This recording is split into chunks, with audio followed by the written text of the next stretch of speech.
அகர முதல எழுத்தெல்லாம் ஆதி பகவன் முதற்றே உலகு என்று தொடங்கி ஈரடி குறளில் உலகத் தத்துவங்கள் அனைத்தையும் திருக்குறள் என்னும் உன்னத படைப்பில் மக்களுக்கு எடுத்துச் சொன்னவர் இவர்.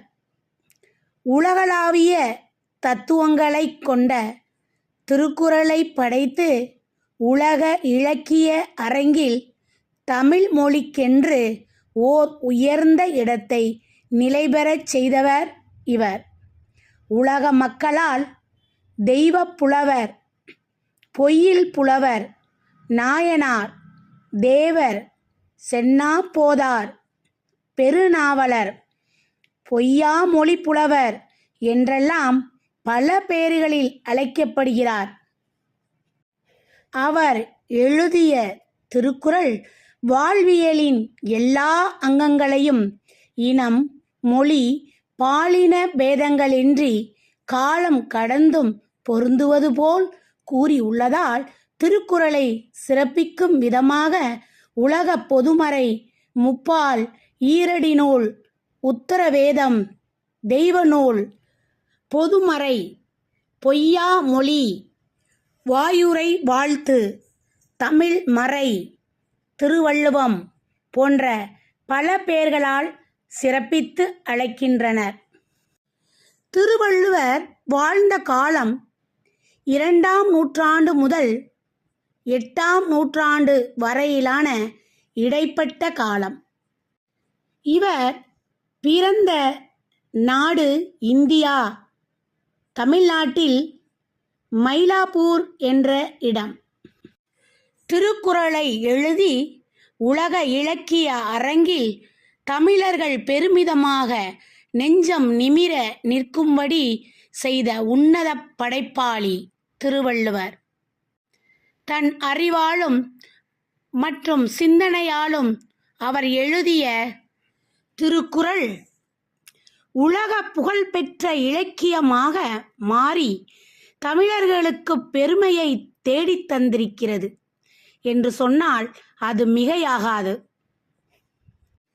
இந்நூல் சங்க இலக்கிய வகைப்பாட்டில் 18 கீழ்க்கணக்கு எனப்படும் 18 நூல்களின் திரட்டில் இருக்கிறது.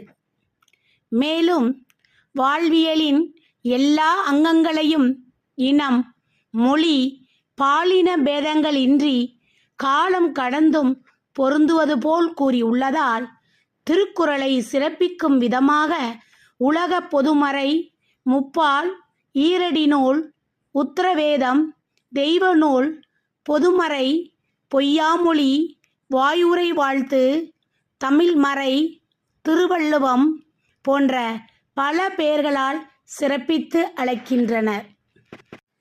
ஈரடிகளில் உள்ள தத்துவங்களை சொன்னதால் இது ஈரடி நூல் என்றும், அறம், பொருள், இன்பம் அல்லது காமம் என்னும் முப்பெரும் பிரிவுகளை கொண்டதால் முப்பால் என்றும் அழைக்கப்படும்.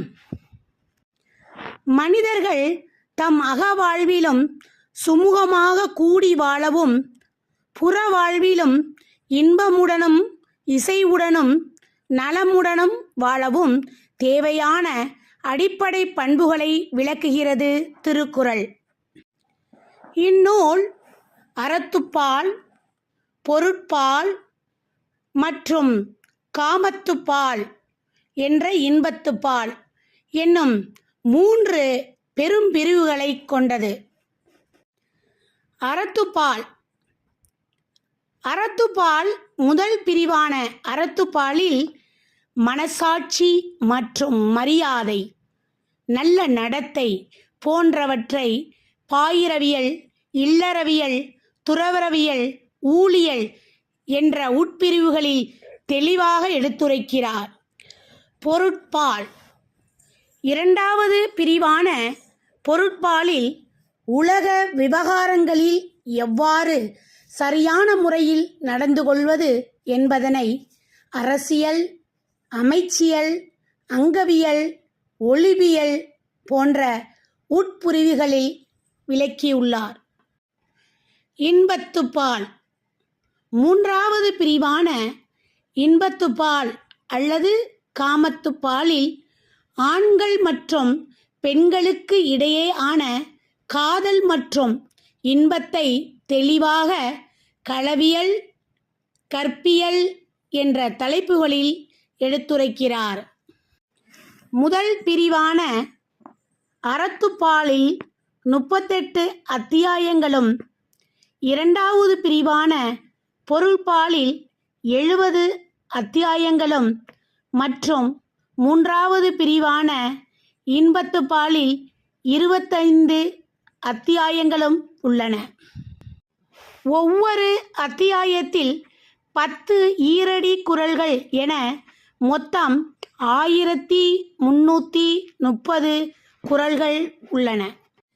திருக்குறளில் உள்ள அனைத்து கருத்துகளும் உலகில் உள்ள அனைத்து திருக்குறள் சமயங்களுக்கும் பொருந்துவதாக உள்ளது. இந்நூல் ஏறக்குறைய 2000 ஆண்டு பழமையானது என்று கணிக்கப்பட்டாலும் இதை இயற்றப்பட்ட காலம் இன்னும் சரியாக வரையறுக்கப்படவில்லை. திருக்குறளை தவிர திருவள்ளுவர் மருத்துவம் பற்றிய 2 நூல்களான ஞானவெட்டியான் மற்றும் பஞ்சரத்தனம் ஆகிய நூல்களை இயற்றியுள்ளதாக பலரும் தெரிவிக்கின்றனர். இந்தியாவின் தென்கோடியில் அமைந்துள்ள முக்கடல் சங்கமிக்கும் இடமான கன்னியாகுமரியில் திருவள்ளுவரின் புகழை பறைசாற்றும் விதமாக அவருக்கென்று ஒரு பிரம்மாண்டமான சிலை ஒன்று தமிழக அரசால் நிறுவப்பட்டுள்ளது.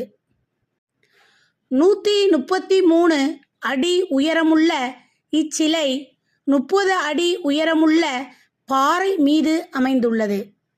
இதனை அமைக்க 10 ஆண்டுகள் தேவைப்பட்டது என இதை வடிவமைத்த சிற்பி கணேசன் கூறியுள்ளார். மேலும் சிலையின் உட்புற சுவற்றில் ஒவ்வொரு அதிகாரத்தில் இருந்து ஒரு குறள் வீதம் 133 குறட்பாக்கள் தமிழிலும் ஆங்கிலத்திலும் பொறிக்கப்பட்டுள்ளன. மேலும் திருவள்ளுவர் நினைவாக சென்னையில் வள்ளுவர் கோட்டம் ஒன்று அமைக்கப்பட்டுள்ளது. அவர் இயற்றிய திருக்குறளின் 1330 குறள்களும் இங்குள்ள குறள் மண்டபத்தில் பொறிக்கப்பட்டுள்ளது.